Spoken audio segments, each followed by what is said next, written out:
Hello, Internet, and welcome to episode 230 of Verbal Graffiti with your host, Brian Glass, a.k.a. the B-Man, the People's Degenerate. I'm worthless. I'm giggling to myself because I really am. And it came to a head last night. And before I discuss what happened to me, or somebody I know, really, it happened to him last night. Everything my parents have done, have given me, all the effort, the time, the money, the investment into me and my life and in my siblings and my teachers, my community members, my coaches, my tutors, anybody who's given an inkling of their time to me for my future has been done in vain. I think that's the correct term, done in vain, because I am not a productive member of society. There is nothing the B-Man can do for you. It's not because I don't want to. I want to serve. I want to protect. I want to make your life better, happier, make you a productive person. But I have no skills. I have no ability to save your life, to make you have a better future. There's nothing I can do because all I am is matter. I'm a bunch of cells clumped together that has somehow gotten to this age. And other than some dirty jokes, there's nothing I can do for you. So if you don't like dirty blue humor, move along. And I don't blame you because this is what happened. Last night, I'm at a comedy open mic in somewhere in Connecticut. I'll keep it vague because I don't want to out this person because what happened to him is a bit embarrassing. It's a bit health related. We're outside the venue during the open mic. There's a long list of comics. I'm in the late 20s and we're probably only at number 10 on the list. So there's almost another 2 hours before the B-Man hits the stage, maybe 90 minutes before I go up. So we're just chopping it up outside with the comics. We're bullshitting, we're busting balls, we're roasting each other. We're having a good time. It's the first warm night in Connecticut in mid-April. So it's in the 70s. Everybody, even comics, we're talking about weather. And we called ourselves out for doing so. We're the funniest people in Connecticut, and we're talking about the weather. Let's be better, Connecticut comedy. So we got better, and we started calling each other some slurs, some terms you're not allowed to say on YouTube, so I won't say them here. But it was all, we were jester maxing to each other without trying to impress anybody. Actually, we were. We were all trying to impress each other, but in a non-annoying way. Because comics who will try to be funny in the circle group outside of a club can be very annoying. Say, hey, we're off stage. We don't need to be funny. But I wasn't getting the sense that was a vibe. We were all, it was fun. It was a fun atmosphere. Maybe, I don't know, 6 or 7, maybe 10 of us out there. And then everyone went aside other than 3 of us. Me and this guy, again, I won't say his name, and another comic. And the other comic, he's crazy. I don't know if he's schizophrenic or not, but he's got schizophrenic energy to him all the time. He's the type of guy who goes on stage and he's going to call everyone in the audience, regardless of their race, the N-word. He's going to make it uncomfortable. He's going, if God forbid you're there on a date, he's liable to start a confrontation with that couple, and I've seen him break up couples when he was on stage. That's just the kind of guy he is. I love his stand-up, but again, he's his normal self. He's got a belly laugh. He's a big personality. You never know when he's serious and when he's not serious, though. So he's outside. And he walks away, and then the other comics walk inside to the venue. So this comic I just described, it's dark out, so he's walking down the sidewalk on a back road, and it's just me and one other comic chopping it up, and I hear somebody kind of vomit, like a vomit noise, and I'm nervous because that's the comic I was just describing. So I'm like, oh, what? Did you hear that? And he goes, the other comic I was with, he goes, no, what was that? I think that might have been the comic. I think that might be him. Let's just go check to make sure he's okay. So we walk, I don't know, maybe 20 yards, 30 yards, and there's a group of people, concerned citizens, as our comedian friend, who's also a comedian, is on the ground, face first, and he's having a seizure. I'm not sure if it's a seizure, but he's shaking. And so we're watching him. Me, this other comic, and maybe 4 or 5 other productive, upstanding citizens. One of the citizens gets his phone that was kind of fell off the side, look for a contact number of somebody, somebody that knows this comic that's on the ground having an emergency, having a health emergency. Life-threatening condition. He's shaking. We don't know if he's breathing or not. And another citizen calls 911. An ambulance comes relatively quickly within 5 minutes. But before the ambulance got there, me and this other comic, who were watching our friend on the ground, having a seizure, face on the grass, I was just looking at him going, I got nothing. There's nothing I could do for him right now. If he dies, he dies. Like all I told the other people was, hey, don't touch him. That's all I know is when you're having a seizure, you're not supposed to grab the person's arms and try to, flatten them out or stop them from shaking. You're just supposed to let the seizure or whatever shaking, just let it play out. So I said, don't touch him. But then after that, I was looking at a comic and go, what do we do? Like this friend of ours might be dying, and I'm not going to give him CPR. I don't know how to do CPR. Do you? No. I have no first aid skills. I was a worthless human being. A person I care about was on the ground, 3 feet away from me, shaking uncontrollably, face down, and I'm just there, standing up, leering down at him, going, I got nothing. Sorry. Like I didn't even try. I didn't even get down on my knee and try to talk to him. And then the police, the ambulance came. They got him up. Kind of like our friend tried getting up on his own, but the EMTs were like, no, stay down, get your breath. And our friend was bleeding from his face. He has pissed himself. And my friend, he said, I want my phone. Oh, where's my phone? I need my phone. Where's my phone? And we're like, oh, don't worry, dude. Someone picked it up. We'll get your phone. And it's so funny. You could be dying, and all you care about is getting your phone back. That's how addicted we are to our phones. And I don't blame my friend, who was in a dire strait right there on the ground in front of me. Because if I'm going to be brought to a hospital or an emergency room, at the very least, I want my phone because I want to be able to doom scroll as I wait for a doctor, because you're going to be in the emergency room for hours. So at least I want something to entertain me while someone tells me if I'm going to die within the next 24 hours. But we're there, and EMT, and they start fighting him because our friend is kind of fighting EMT, like, no, I don't want to go in the ambulance, because they're trying to strap him into the gurney and all that. And there's 4 or 5, and you can tell these EMT drivers, they just weren't having this shit. They probably thought he was a drunkie or a drug addict. But yeah, because he had pissed himself, he was bleeding, and he wasn't really dressed up well. So he kind of did look like a drug user. And these EMT drivers, I don't blame them for thinking that, because they probably deal with a lot of druggies, ambulance drivers. But it's this whole interaction between the police, the EMT, and our friend who just had fell down and was shaking, who's now come to and kind of has this sense about him. This whole dispute about trying to get him in the gurney, it probably takes about 10 minutes. And as this is going on, me and my other comic friend were looking at each other. And at a certain point, I go, can we leave? The EMT drivers, they got him in the gurney. They're going to take him to the hospital. There's really nothing else for us to do.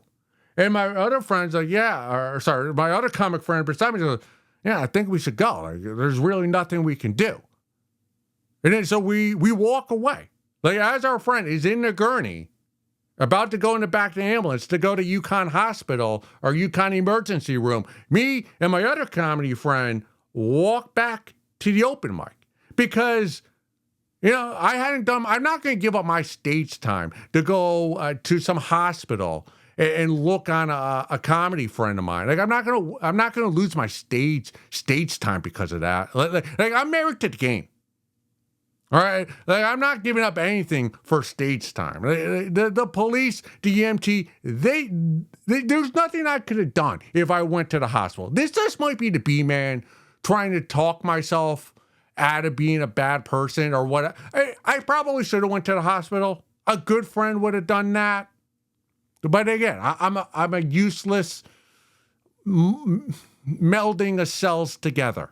What would I have done at the hospital? I just would have waited in the emergency room and asked if he was okay. If you're dying, you don't want me near you because I'm just going to look at you because I'm not capable of doing anything to potentially save your life. So I'm not a hero. All right? I'm not a villain, but I ain't a hero either. And I'm not a vigilante. I'm just somebody who judges people and tells dirty jokes. But I will say, a tip of my penis to myself, before we went back into the venue, as we watched our friend go away in the ambulance, me and the comedian friend goes, hey, well, we hashed it out. Hey, we probably shouldn't talk about this to the other comics because it's his health. Nobody else saw it other than us two. So we agreed, hey, we're not going to talk. We're not going to spread rumors. If he wants to talk about it next time he's back at the club, let him tell everybody what went down. And we'll add the details because he was probably passed out and doesn't recall what happened. It puts you in those situations. You watch all these war movies and you want to be the hero. You want to be the guy, the medic who comes with the tape and the gauze and he stops the bleeding and he pumps your blood and he gets you breathing again and carries you 30 yards to safety. That ain't me. That is not the B-man. I'm somebody who looks around and goes, can anybody do anything? Can anybody help this guy? All I can do is point and look. That's all I'm capable of doing. Even the Good Samaritan, the lady, a lovely lady, it's probably mid-20s. She was wearing a sundress. Again, it was a warm night, so she was probably just got back from one of the restaurants downtown in West Hartford, probably going to her car. She picked up his cell phone and somehow got in his cell phone and contacted, I'm not sure if it was his mother or a friend of the guy, but he got someone on the phone and asked if he was diabetic, if he had any health condition. This lady was lovely, not a nurse, just a good Samaritan. Somebody who probably helped saved our friend's life. Me, the friend, I did nothing. I stared at my friend as he shook. And when the police came, I stood there and I thought about how long do I have to wait here before I can leave? And right now, I'm making this whole story about myself. When really, the whole story is about my friend who fell down, lost consciousness, had a seizure, and I don't know what happened to him. I need to reach out to him and find out what happened. So that's the type of person I am. I'm not the person you want to have in your foxhole. All right? Like, if you choose to have me in your foxhole, that's on you when you die. That don't be putting that blame on me. Like, you chose me for your foxhole. You know my history. You just watched this opening, and you still chose me. Your death is on. There's no blood on my hand. Your blood might be on me because we're in the same foxhole, and I'm alive, and you're dead. But your death is your fault, not the B-man's fault. I'm a terrible person. Let's move along. All right. This next one comes from the subreddit Living Alone. And if you're new here, I meander in the opening, and then I read 2 Reddit posts, and I respond to the Reddit posts in a sarcastic manner. But there's always a hint of truth. That's humor. That's laughter. Right? That's comedy. I'm not going to. All right, moving forward. This comes from a subreddit, Living Alone. How do you live alone? Like, how do you get a house starting from zero. Only plus side, I guess, is that I have good credit. I want to live alone so bad, and I need a house, not an apartment, because I need to bring my 4 dogs. Is it possible? Has anyone else done it? Question mark. Not many. Not many people have gone from zero to owning a house without anything, any work, or any increase in your own wealth in the middle. Zero to house is nearly impossible. I wrote down a list of a number of ways you can become a house owner when you're at zero.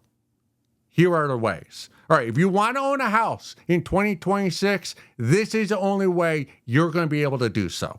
Sell drugs, traffic drugs, humans, and or weapons, become a pimp, start a pyramid scheme, learn how to steal identities, pickpocket, ransack CVS in San Francisco, lie about having brain cancer and start a GoFundMe for it, volunteer for medical studies, sell your kidney to the highest bidder, become a dog breeder, squat in a vacant house, and inherit a house from a family member who already owns a house, and maybe start a religion, start a congregation. That's the only way you're going to be able to own a house in the year 2026 when you have no savings to go towards that house. So you're shit out of luck. You're never going to own a house. And quite frankly, any neighborhood that you would move into is better off not having you in that neighborhood. I say this because you own 4 dogs. Nobody wants a neighbor. In the suburbs, nobody wants a neighbor who has 4 dogs. Or 2 dogs, okay. 3 dogs, we're pushing it. We're raising our eyebrow at you. We're monitoring the noise coming from your front yard. 4 dogs is a no-go. Nobody wants a neighbor with 4 dogs. When you own 4 dogs, that says a lot about you as a person. Now, the B-man, as we just explained, I'm worthless. There's nothing I could do for any of you. But at least I'm quiet. I come alone. Maybe with some friends, but I'm not bringing babies. I don't have baby mamas. I don't have a bunch of pets. It's just me and my weird thoughts. But when you own 4 dogs and you bring that into a house, that's part of a neighborhood, none of your neighbors are going to like you. Like, there's a reason why people own 4 dogs. People who own 4 dogs or more dogs don't get along with other people. That's why you have 4 dogs, because you're not a person-to-person person. All right? And that's because of you and your personality. You have a shitty personality. You're irritable. All right? You become unhinged. You're dramatic. You go from 0 to 100 very quickly. And it's concerning to people.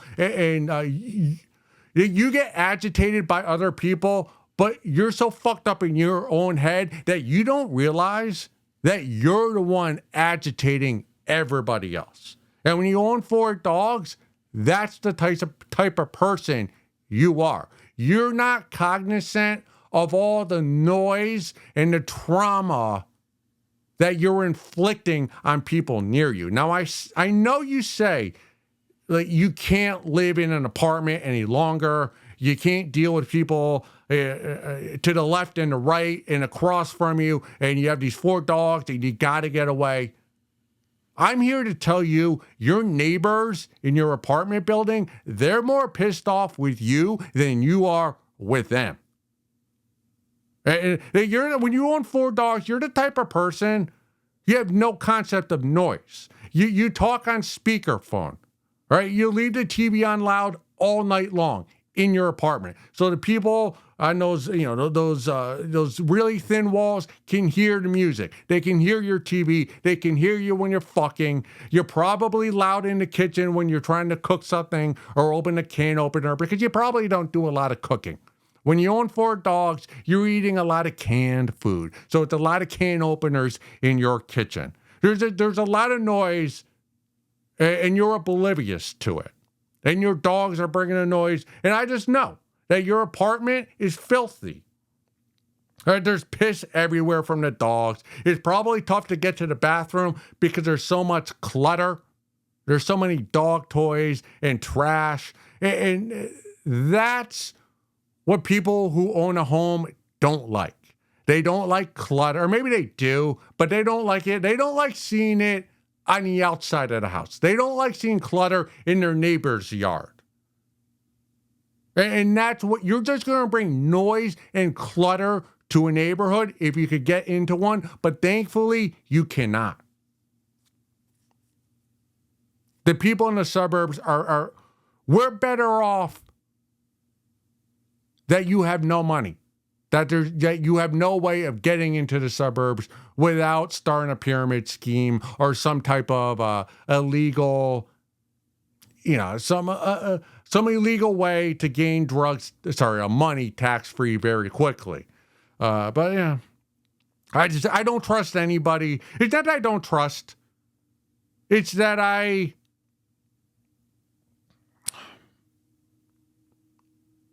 don't want anyone with 4+ dogs living near me on the same street. Heaven forbid, in the same apartment building. Yeah, we all love. Right? You remember the movie Home Alone? Everybody loves the pigeon lady in Central Park.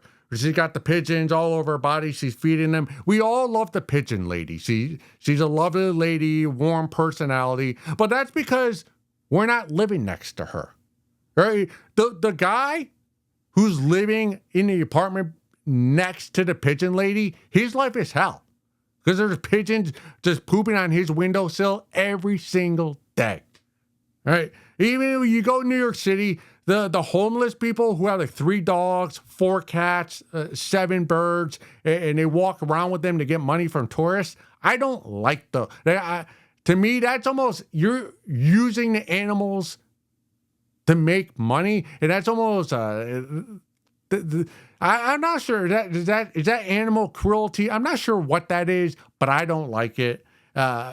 Maximum 3 dogs in a normal house, normal environment. Now, if you own a big farm, that's a different story. And then you have lots of animals. But if you're under 2 acres, 3 dogs max. You get the 4 or more, you're causing hell for your neighbors. And the HOA, if there is one, they deserve to do whatever they have to do to kick you out of your house and back into the apartment building. But you don't have to worry about that because it's nearly impossible to go from 0 to owning a house unless somebody in your family dies and you inherit it.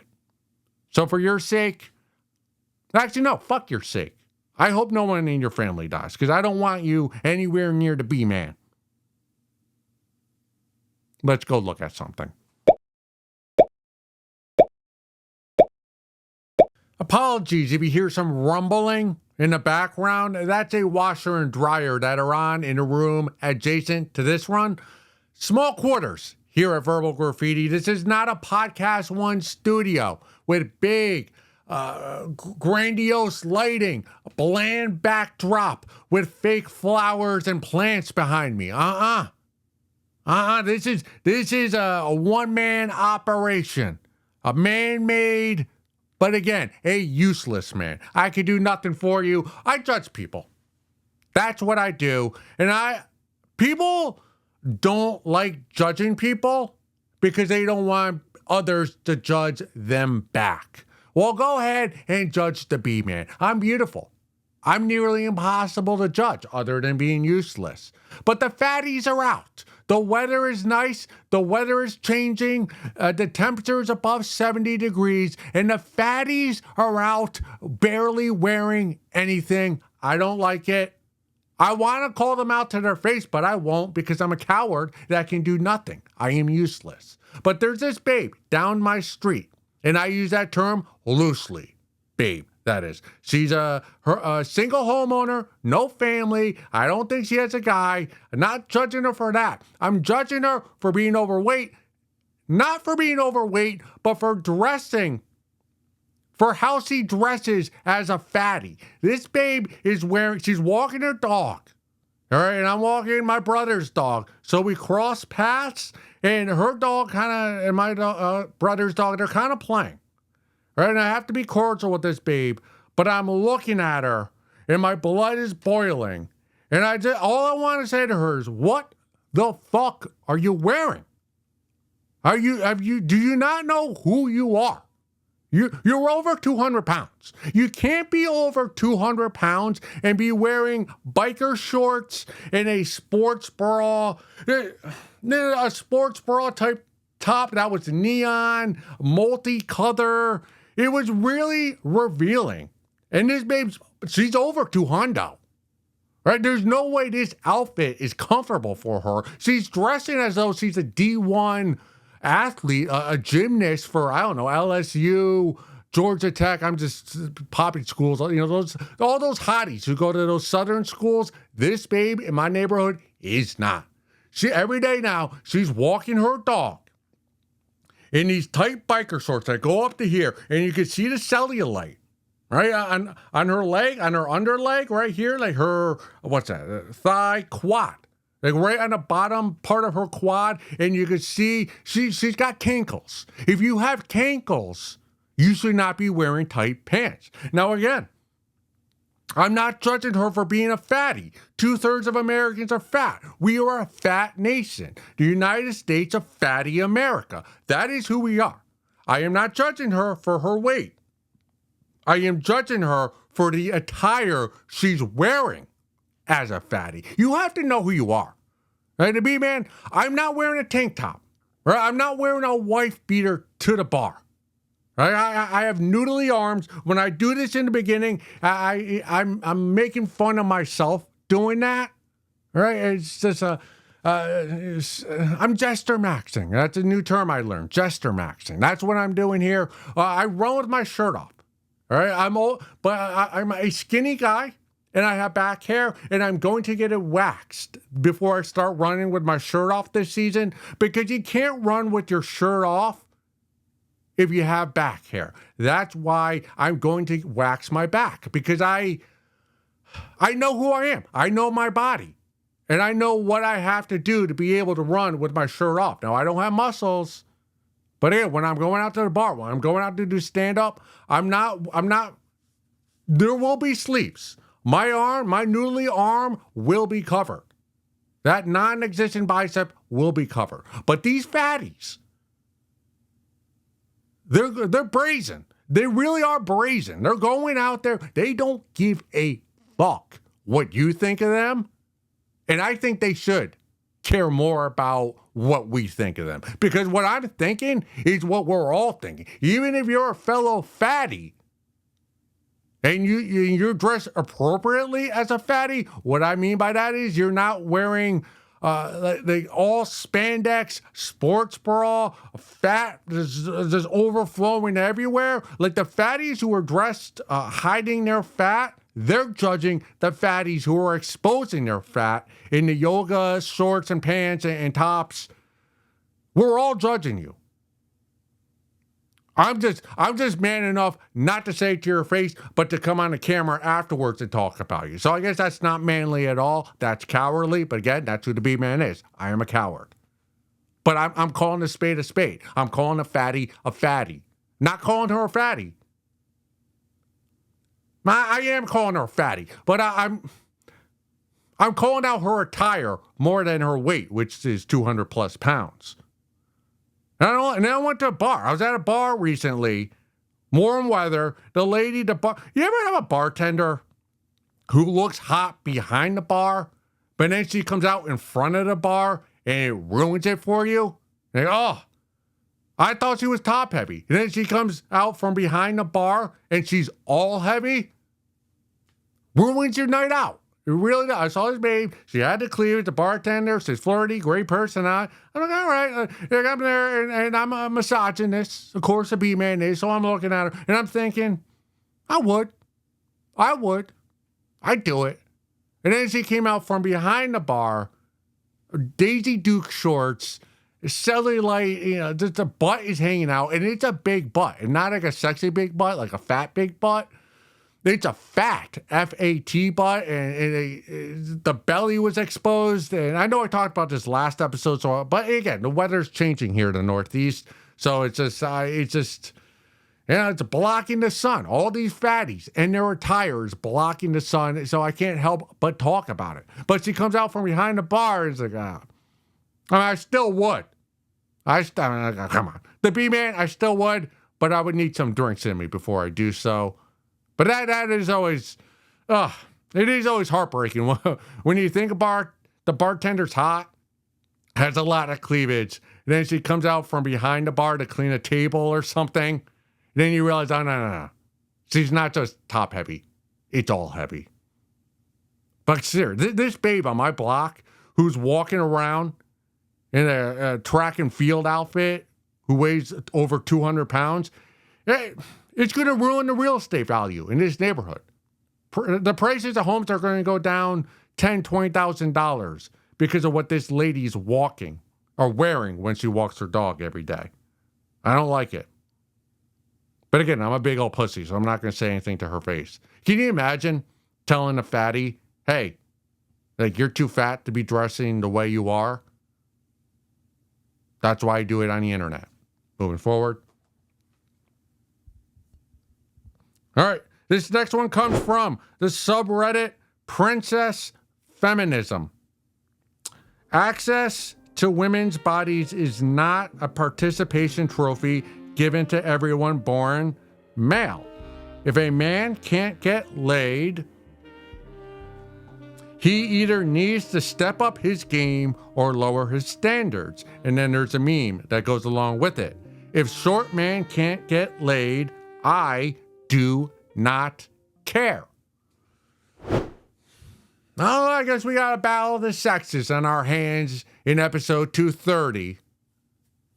Have you thought this one out? I'm asking, genuinely asking. Did you think this argument out before you put it on the internet for everybody to read and comment on? Now, if you didn't think it all out, I don't judge you. I judge you, but I don't blame you. Because I hardly think out what it is I'm saying here at Verbal Graffiti. And most of you probably hate me after just talking 10 minutes about a fatty just walking her dog. So I understand that. I'm not judging you for not thinking everything out before you put it on the internet, because I do so myself. But let's play this out. Let's play your argument out. You don't care about short men not being able to get laid, not being able to feel the warmth, the wetness inside a vagina. That's not their given right, which it isn't. But let's play this out and see if it's fair to the female sex, right? Two genders, male, female. I know that's controversial, but there's two genders, male, female. Let's play it out. As you say, you said men who are short, that are undesirable, they need to step their game up to get with you. And I'm assuming you think of yourself as a desirable babe, a babe that can get a guy who's of a certain height, of a certain desirability that meets your standards. Let's play that out.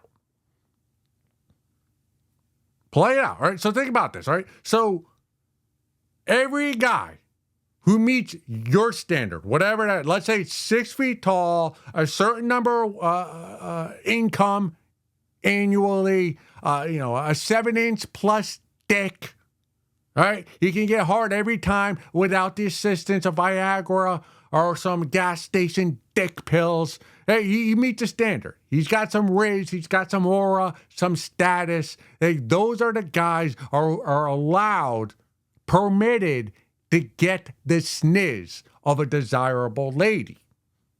Okay? But then the rest of us, guys, that is, the undesirables, the short men, the illegal immigrants, the Asians, the incels, the unfuckables, the guys who live in their mom's basement, the guys who don't make over $100,000, the guys who don't have a dick that's 7+ inches, the guys who are a bit awkward in person, right? The guys who have no status, the guys who are entry-level employees who can't get to your level. Because let's be honest, we're not going to step our game up, especially me, the B-man. I'm incapable of stepping my game up. I don't know how to make money. 2+ years on YouTube, have yet figured out how to monetize verbal graffiti. I've never made over $100,000. I can't afford a gold chain, a real gold chain. So stepping up my game, I don't know how to do that. I don't know how to make money. I don't know how to make myself taller. So stepping my game up is not going to happen. So the only way us unfuckables, undesirable men, the only way we're able to feel the inside, the warmth, the wetness, the snugness of a sniz is to go after the lower desirable sniz. Okay? So let's say you, miss, the high desirable babe, you go to a Subway, and the guy behind the counter, the sandwich artist, he's 5'4", right? He's making no money. He's an unfuckable, right? You look at that guy. Don't even acknowledge my presence. Put extra American cheese on my sandwich, on my Subway, but don't make eye contact with me, all right? But you're an undesirable, you're a short man, you don't deserve vagina. Make my sandwich, keep it moving, I'll pay. Don't touch my hand as I swipe my card, and we go our separate ways, all right? And in your mind, this is awesome for you, right? In your perfect world, all these gremlins, these undesirable guys, they wouldn't even try to attempt to get you to acknowledge them. But there's another side that you're quite not recognizing, and that's the undesirable lady, the undesirable babe, right? Because you are of a certain standard, status, a desirability. You are one of the fuckables. So in your eyes, you look at all these short men and you go, no, I can't. These men don't deserve any vagina, especially not my sniz. My sniz is above them. All right, if they want sniz, they got to lower their standards. Well, how is that fair? How is that just to all your sisters? You understand what I'm getting at? Like all the babes.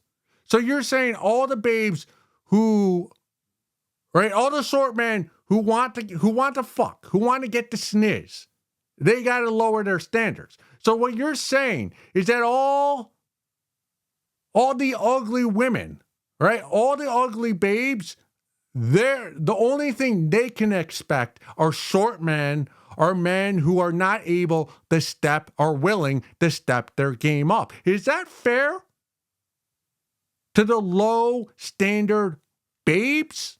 I don't think it is. How is that a feminist argument? Right? You just threw half the female gender or sex, like half the female population, you just threw under the bus right there. Right? You just made a caste system out of women. Right? There are the desirable women and there are the undesirable women. And if you are a short man, you're not allowed to get with a desirable babe. You got to fuck one of the undesirable babes. Well, you're in the clear because you're desirable, but all your undesirable sisters are stuck with the short men, with no personality, with no status. Like, that doesn't seem very feminist that doesn't seem like a feminist argument when you break it down, as I just did, in a terrible manner, too wordy, and not enough specifics. Right? The guy working at Subway, you're basically telling an ugly babe, like, hey, you're ugly. You're not of a certain standard, so you got to fuck the guy who works at Subway if you want dick. It goes both ways. Let me break it down for you a little bit more simply. There's two genders, but there's four categories within those two genders, right? You have male, you have female. Those are the two genders, but there's two in each gender, right? There's desirable babes, and then there's undesirable babes. Then there's desirable men, and then undesirable men. And those foursome tend not to cross-pollinate. The undesirables are stuck with the undesirables. The desirables are get with the other desirable gender, or what? Same gender if you're bisexual or homosexual, right? But your argument, like, you're kind of fucking over half of your sisters, and then there's nothing feminist about that at all. Your basic argument is, hey, I'm hot. Like, stop acknowledging my presence. Like, I'm better than you. Do not make eye contact with me. You're not getting this sniz, so don't even fucking try. Doesn't seem very feminist of you, does it? Go suck a fat one.